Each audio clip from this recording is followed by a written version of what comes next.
Hello बच्चों, आप सभी का हमारे YouTube चैनल आइडियल देव क्लासेस में स्वागत है। बच्चों, आज हम आपके लिए एडकेट अभ्यास पुस्तिका लेकर आए हैं जो कक्षा 7वीं के लिए है और विषय क्या है? विज्ञान। विषय विज्ञान के अंतर्गत आज हम आपको अध्याय 2 प्राणियों में पोषण का अध्ययन कराएंगे और इस पुस्तक को मध्य प्रदेश राज्य शिक्षा केंद्र भोपाल द्वारा वर्ष 2023-24 के लिए बनाया गया है। तो चलिए देखते हैं हम अध्याय 2 में क्या है? प्राणियों में पोषण। और अध्याय 1 इसके पहले के वीडियो में बता चुके हैं, आप हमारे चैनल में जाकर प्ले लिस्ट में देख सकते हैं। तो चलिए अध्याय 2 क्या है समझते हैं। इससे पहले प्राणियों में पोषण, इस पाठ के पूर्व की तैयारी दिया है। पादप अपना भोजन प्रकाश संश्लेषण की विधि द्वारा स्वयं निर्मित करते हैं, अतः वे स्वपोषी कहलाते हैं। अन्य जीव जंतु पोषण के लिए प्रत्यक्ष या परोक्ष रूप से पौधों एवं अन्य जीव जंतुओं पर निर्भर रहते हैं। प्राणी अपने भोजन में पादप उत्पाद एवं जंतु उत्पाद जैसे अनाज, फल, सब्जियां, दूध, दही, पनीर, अंडा, मांस, मछली एवं शहद को भोजन के रूप में ग्रहण करते हैं। भोजन उस स्थान विशेष की उपलब्धता के आधार पर होता है। अपने 10 सहपाठियों की सूची बनाइए जिन्होंने अपने पिछले दिनों में के भोजन में प्रोटीन प्राप्त करने के लिए निम्न में से क्या ग्रहण किया। देखिए, पूर्व तैयारी में दिया था, क्या दिया है कि पादप अपना भोजन प्रकाश संश्लेषण की विधि द्वारा स्वयं निर्मित करते हैं। पादप अपना भोजन प्रकाश संश्लेषण की विधि द्वारा स्वयं निर्मित करते हैं, अतः वे स्वपोषी कहलाते हैं। अन्य जीव जंतु पोषण के लिए प्रत्यक्ष या परोक्ष रूप से पौधों एवं अन्य जीव जंतुओं पर निर्भर रहते हैं। प्राणी अपने भोजन में पादप उत्पाद एवं जंतु उत्पाद जैसी अनाज, फल, सब्जियां, दूध, दही, पनीर, अंडा, मांस, मछली, शहद को भोजन के रूप में ग्रहण करते हैं। भोजन उस स्थान विशेष की उपलब्धता के आधार पर होता है। चलिए आगे क्या दिया हुआ देखिए। यहाँ आपको क्या करना है, ये दूध, दही, पनीर, दाल, अंडा, मछली, मूंगफली और मांस, आपका सहपाठी यानी दोस्त वगैरह अब क्या कौन सा ग्रहण करते हैं, कौन सा प्रोटीन भोजन शामिल किया गया है वो बताना है। तो आपको यहाँ अपने 10 दोस्तों के नाम लिखना है और आपका कौन सा दोस्त कौन सा प्रोटीन प्राप्त करता है, कौन सा भोजन करता है उसके बारे में बताना। जैसे हमने यहाँ बताया, तरुण दूध से प्रोटीन प्राप्त करता है, राजा दही से, योगेंद्र दाल से, ओम अंडा से, कुणाल मछली से, दीपक मूंगफली से, राजू पनीर से, प्रदीप मांस से और रमेश दाल से, मोहन दूध से। ये प्रोटीनों को कैसे ग्रहण करते हैं, प्राप्त करते हैं इनके द्वारा। आपके 10 सहपाठियों के नाम लिख के यहाँ पे बताना है। चलिए आगे देखते हैं, आगे क्या दिया है। रिक्त स्थानों की पूर्ति दिए गए विकल्पों में से चुनकर कीजिए। आपको रिक्त स्थानों की पूर्ति जो विकल्प दिए इनमें से करना है। इसका प्रश्न नंबर 1 दिया है, जटिल खाद्य श्रृंखला का सरल खाद्य पदार्थों में विघटन खालिस्तान कहलाता है। तो इसका सही आंसर आ जाएगा पाचन। तो यहाँ क्या लिख देंगे आप? पाचन लिख देंगे। खालिस्तान कैल्शियम कार्बोनेट के कठोर कवच वाले जंतु का आहार करती है। तो इसका सही आंसर आ जाएगा स्टार फिश। तो यहाँ पे आप क्या लिख देंगे? Star fish. Star fish calcium carbonate के कठोर कवच वाले जंतु का आहार करती है। इसके बाद तीसरा विकल्प देखिए, खालिस्तान आहार को मुख्य गुहा द्वारा अंदर लेने वाली प्रक्रिया को खालिस्तान कहते हैं। तो इसका आंसर आ जाएगा अंतःग्रहण। आहार को मुख्य गुहा द्वारा अंदर लेने की प्रक्रिया को अंतःग्रहण कहते हैं। यहाँ पे प्रश्न नंबर 3 कंप्लीट हुआ। प्रश्न नंबर 4 क्या कह रहा है, स्वाद का पता लगाने के लिए जीभ पर खालिस्तान होती है। तो इसमें क्या होती है? स्वाद कलिकाएं होती हैं। हमारी जीभ पे क्या होती हैं? स्वाद कलिकाएं। तो इसका उत्तर क्या हो जाएगा? स्वाद कलिकाएं। स्वाद पर पता लगाने के लिए जीभ पर स्वाद कलिकाएं होती हैं। नेक्स्ट प्रश्न देखिए, आमाशय खालिस्तान का स्त्रावण करता है। तो इसका सही आंसर आ जाएगा हाइड्रोक्लोरिक। तो आमाशय हाइड्रोक्लोरिक का श्रवण करता है। इस प्रकार से आपके जो रिक्त स्थान थे कंप्लीट होते हैं। इसके बाद आपका नेक्स्ट अगला प्रश्न आता है, निम्नलिखित विकल्पों में से सही विकल्प चुनकर लिखो। यहाँ पे आपको चार विकल्प दिए रहेंगे, चारों विकल्प में से सही विकल्प चुनकर लिखना है। इसका प्रश्न नंबर 1 है, लाला ग्रंथि रस स्रावित करती है। ए नंबर पित्त से, बी नंबर लाला रस से, सी नंबर इंसुलिन से और डी नंबर अग्नाशयिक रस से। तो इसका सही आंसर आ जाएगा बी नंबर लाला रस से। लाला ग्रंथि रस स्रावित करती तो कैसे करती है? लाला रस से। तो बी नंबर का ऑप्शन सही है। इसके बाद सेकंड प्रश्न क्या है, शरीर की सबसे बड़ी ग्रंथि जो पित्त रस का स्रावण करती है। प्रश्न क्या है, शरीर की सबसे बड़ी ग्रंथि जो पित्त रस का स्रावण करती है। 4 ऑप्शन में से आपको बताना है। ए नंबर दिया आपका यकृत, बी नंबर अग्नाशय, सी नंबर क्षुद्रांत और डी नंबर मलाशय। तो सही आंसर क्या हो जाएगा इसका? ए नंबर यकृत।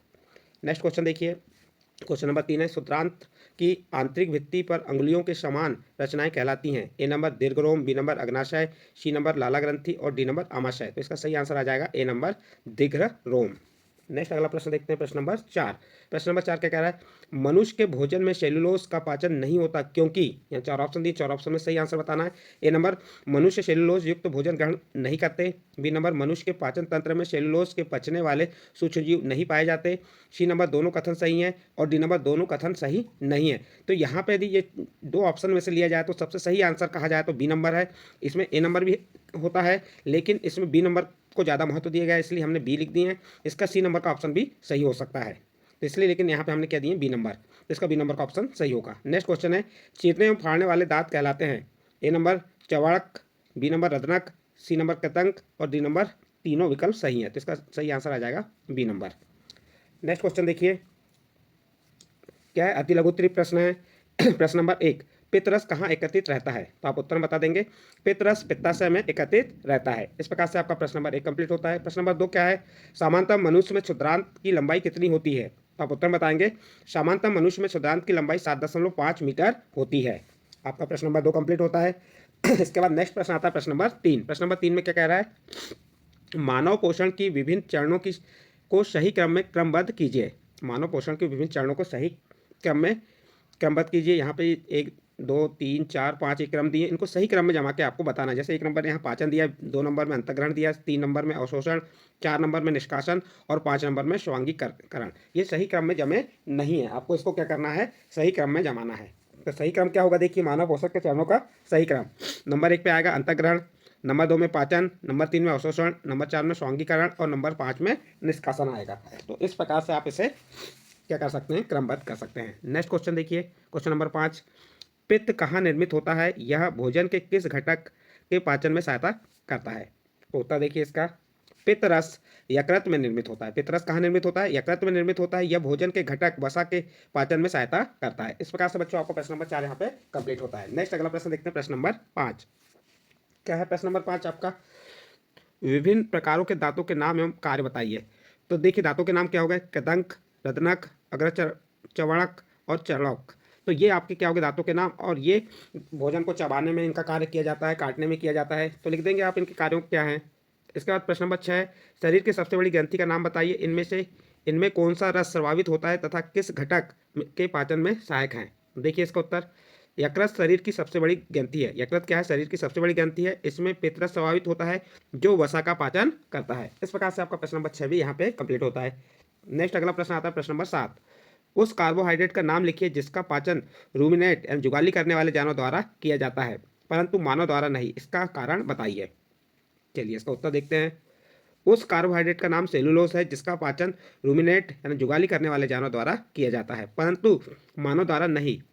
इसका कारण, मानव सेलुलोज का पाचन इसलिए नहीं कर पाता क्योंकि वह इसे भली भांति नहीं चबा पाते। तो इस प्रकार से आपको प्रश्न नंबर 7 का उत्तर लिख सकते हैं। इसके बाद नेक्स्ट अगला प्रश्न आता है आपका प्रश्न नंबर 8।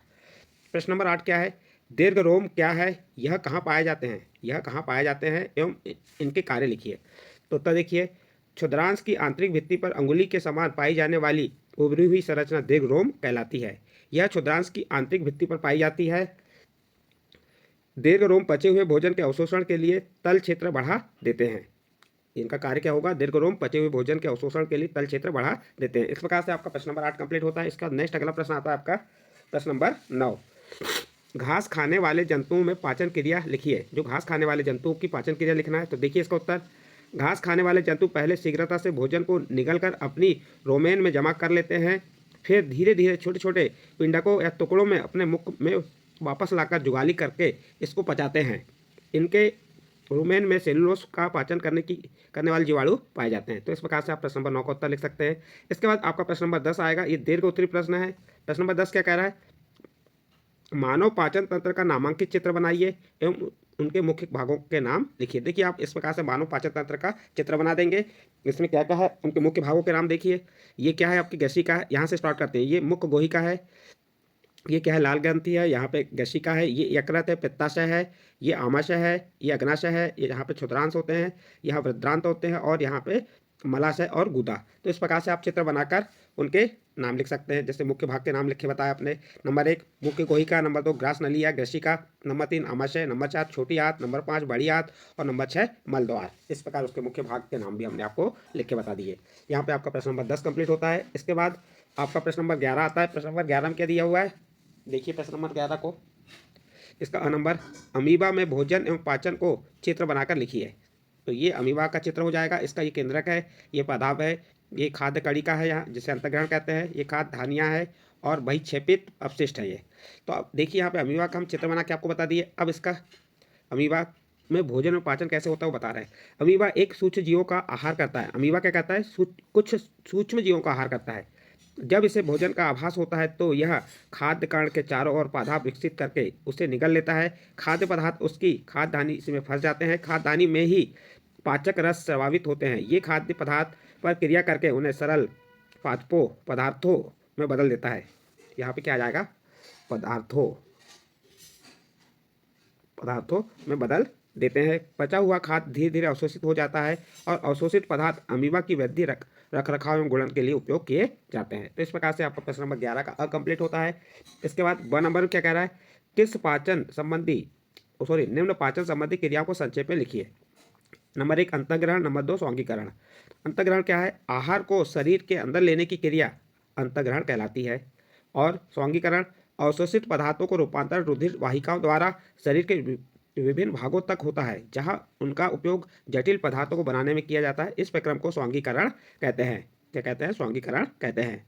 तो इस प्रकार से बच्चों आपका प्रश्न नंबर ब जो है वो कंप्लीट होता है। इसके बाद देखते हैं क्या है। इसके बाद आपका प्रोजेक्ट 1 आता है। प्रोजेक्ट 1 में क्या दिया है, प्राणायाम क्यों आवश्यक है, और फिर दिया धूम्रपान की आदत को रोकने के लिए दिए गए स्थान पर एक पोस्टर का निर्माण कीजिए एवं धूम्रपान रोकने हेतु एक नारा लिखिए। सबसे पहले आपको बता देते हैं प्राणायाम क्या है। प्राणायाम का अभ्यास तनाव, अस्थमा और हकलाने से संबंधित विकारों से छुटकारा दिलाने में मदद करता है।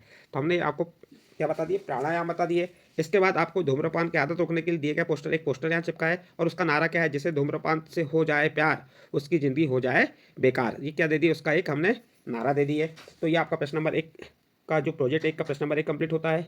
इसके बाद इसका प्रश्न नंबर 2 दिया है, जीवन रक्षक घोल कैसे बनाया जाता है तथा इसके उपयोग लिखिए।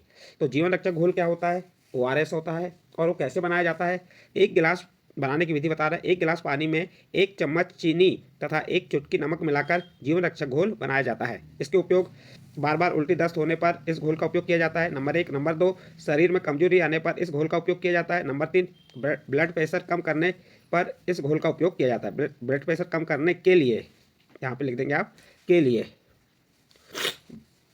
ब्लड प्रेशर कम करने के लिए इस घोल का उपयोग किया जाता है। इस प्रकार प्रश्न नंबर 2 कंप्लीट होता है। और इस प्रश्न नंबर 2 के साथ आपका प्रोजेक्ट 1 कंप्लीट हुआ। इसके बाद आपका यह अध्याय कंप्लीट हो जाता है। यह अध्याय यदि आपके समझ आया हो तो आप हमारे चैनल आइडियल देव क्लासेस को सब्सक्राइब कीजिए, लाइक कीजिए एवं अन्य ग्रुप में शेयर जरूर कीजिए।